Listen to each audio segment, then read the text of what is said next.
over $1 trillion are siphoned out of countries and into tax havens each year through illicit financial flows like tax dodging, money laundering, and terrorist financing.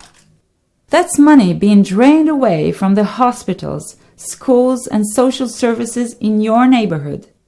And it's all made possible by one of the world's greatest enablers of inequality, financial secrecy.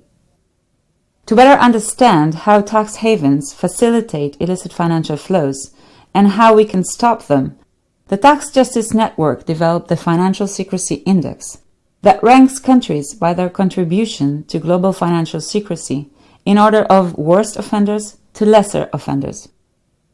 Unlike tax haven blacklists published by political bodies that point fingers mostly at small islands, the Financial Secrecy Index shows that the greatest contributors to global financial secrecy are actually some of the world's richest countries: Switzerland, the United States, the UK's tax haven network, and many other OECD countries dominate the top ranks of the index.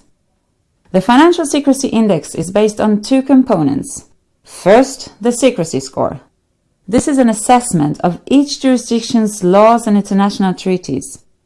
The secrecy scores tell us how secretive is a jurisdiction. The second component measures how much each jurisdiction is actually used by foreign residents. In other words, how much money is going into that jurisdiction's financial sector. The Financial Secrecy Index ranking combines both components.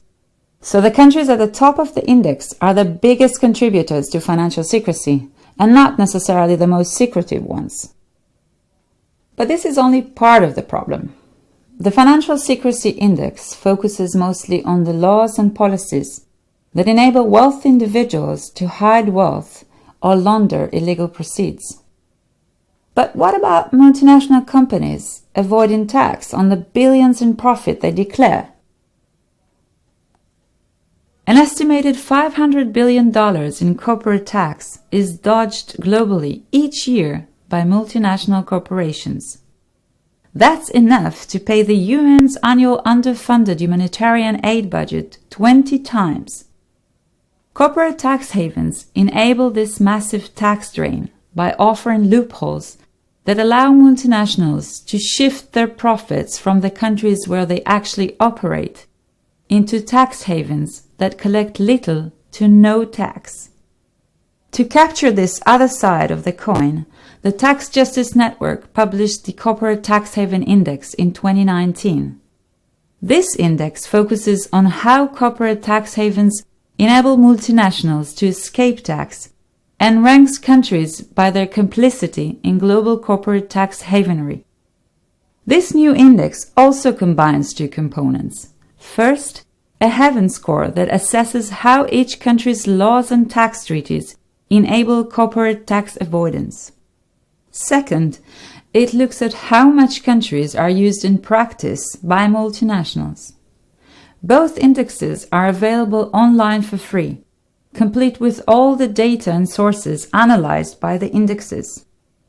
They identify not only the worst offending countries, but also how they do it. That means nations can use these indexes to identify loopholes that need closing and policies that should be adopted to stop the draining of revenue from their economies and to make their societies better places to live in. My name is Moran Harari, and I work for the Tax Justice Network that is part of the EU project Coffers, which is about combating fiscal fraud and empowering regulators. That was my 2 cents. Now let's find the remaining billions.